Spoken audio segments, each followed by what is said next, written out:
मध्ये शतदलकमले रत्नसिंहासनस्थं सर्वालङ्कारयुक्तं नवघनरुचिरं संयुतं चाग्रतेन भद्राया वामभागे रथचरणयुतं ब्रह्मरुद्रेन्द्रवन्द्यं वेदानां सारमीशं सजनपरिवृतम् ब्रह्मदारुं स्मरामि ब्रह्मदारुं स्मरामि।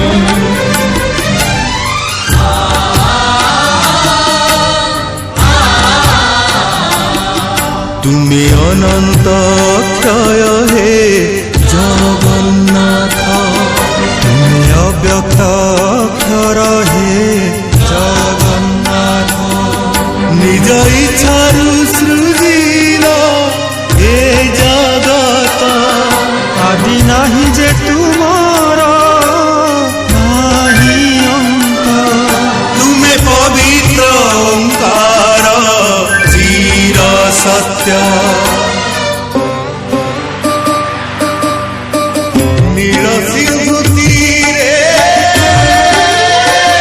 नीलाचल, तहि विराजित बड़ देउळ।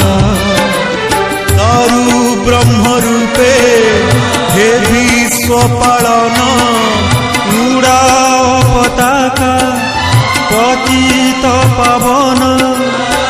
सत्य धर्म न्याय करि संस्थापित, भक्तर तुमे होइछ हे नाथ। श्री जगन्नाथ